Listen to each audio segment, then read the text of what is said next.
The 2018 Moto Guzzi Griso 1200 SE.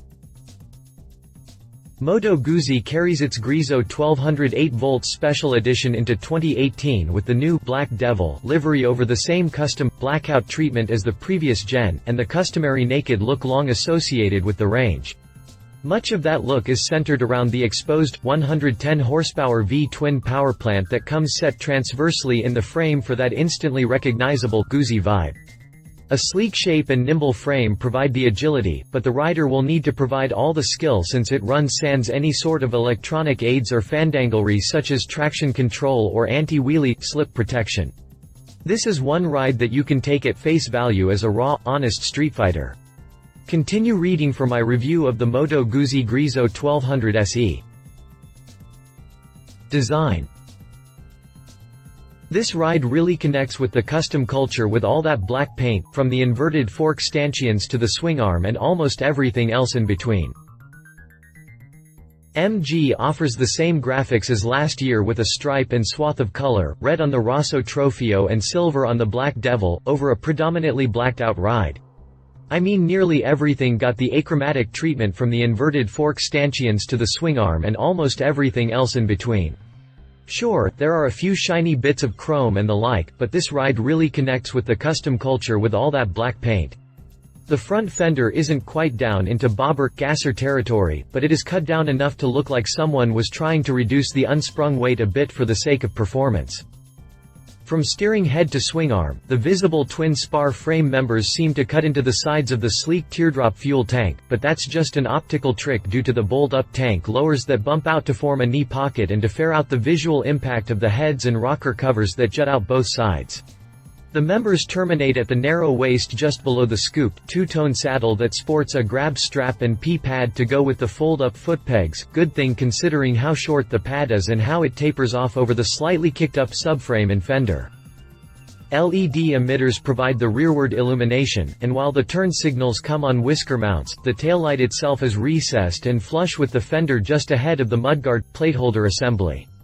A tucked-away rear shock does its job from its discreet location under the seat where it won't mar the cat-ready-to-pounce grace presented by the 1200 SE. Chassis.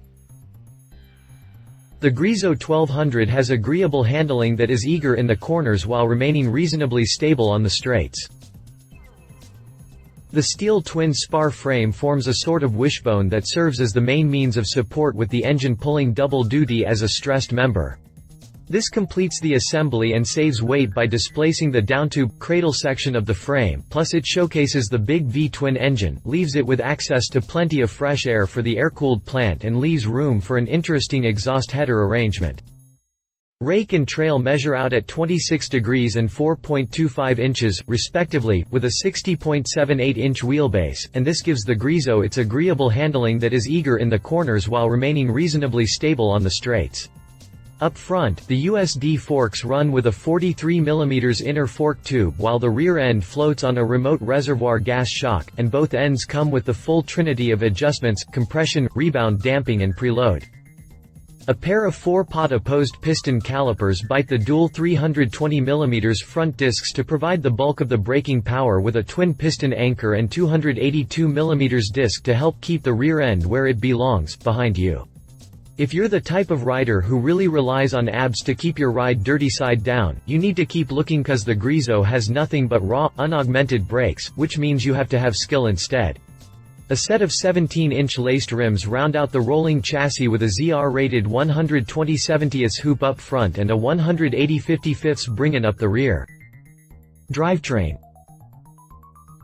Engine control is pure D vanilla with no traction, wheelie, slide protection or any other sort of unnecessarily complicated fandanglery to act as a buffer between rider and machine. MG powers the Griso with the Quattrovavole powerplant set in the signature transverse position.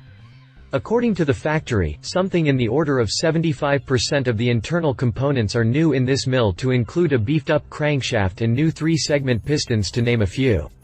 A chain-driven SOHC times each of the 4 valve heads beneath the sound-attenuating rocker box covers with conical, multi-rate valve springs to help combat valve float at the higher RPM ranges. Oil jets in the cases carry heat away from the piston crowns, and oil also flows around the exhaust valve ports to pull heat out of that hottest of areas by pressure from not one, but two oil pumps that draw from the boxy sump. Induction control comes from a pair of 50 mm throttle bodies and new Marelli fuel injectors, but much like the brakes, engine control is pure D vanilla with no traction, wheelie, slide protection again, skills not included, or any other sort of unnecessarily complicated fandanglery to act as a buffer between rider and machine. This here is a full raw machine folks, all the way around, and I count that as a positive attribute. The final bit of control comes from a single-plate clutch and 6-speed transmission with a shaft drive hidden away within the swing arm to put the power to the pavement. As for the power itself, you can expect to be rewarded with a total of 110 horsepower at 7,500 revolutions per minute and 78.9 pounds-o torque at 6,600 revolutions per minute, plenty of power for a lively ride, even with the 509-pound curb weight. Pricing. The new Griso 1200 SE provides an honest ride for a price that's kept relatively low by the lack of gadgetry, even if the adjustable suspension does add a tad to the tally. Fun, good looks and honest riding qualities can be yours for $13,190 MSRP. The new Griso 1200 SE provides that honest ride for a price that's kept relatively low by the lack of gadgetry, even if the adjustable suspension does add a tad to the tally. Competitors. At the checkout, Indian scores a minor victory with an MSRP that is a bit more budget-friendly than the Guzzi, but Guzzi scores where it counts. Looking at the sleek flyline and custom vibe of the Griso, I decided the Indian Scout Bobber may be a good match for its ample blackout treatment, custom influence and other performance-minded attributes. Yeah, okay, the rear end looks different with the Scout running an angled swing arm and shock arrangement meant to mimic the geometry of the old rigid rear ends. Cool looking, but very American looking as well. Chopped fenders show an interest in performance, but as cool as it looks, the solo seat will impose certain limitations. Namely, a trip to the accessories catalog if you want to carry a passenger with you. As much as I hate the look of a radiator, Indian does a good job of making it blend into the design and be fairly inconspicuous ahead of the black hole that is the engine compartment. Unlike the Griso, the Scout carries its 1133cc V-twin in the typical fore and aft arrangement that doesn't stick out the sides, so it doesn't have that all-up-front look created by the shoulders on the Guzzi. Like the Griso, the engine comes with straight-up controls and nothing in the way of electronic wizardry to come between man and machine. Indian falls a bit short with only 100 horsepower and 72 pound-feet of torque to draw on against 110/78.9 from the Griso. Guzzi gets a leg up in the stems since of the two, it's the only one offering adjustable suspension components. Not only is the Scout non-adjustable, but you know that cool-looking rear end? The price you pay for that is a 2-inch rear wheel travel that makes the Scout about as comfy in back as one of the early Softails. At the checkout, Indian scores a minor victory with an $11,499 MSRP that is a bit more budget-friendly than the 13K plus Guzzi. He said,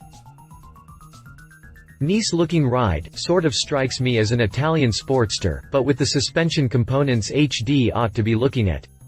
I like the MG look, but I still worry about those expensive heads and jugs that stick out where all kinds of evil, expensive, yes, I said it twice, things can happen to them.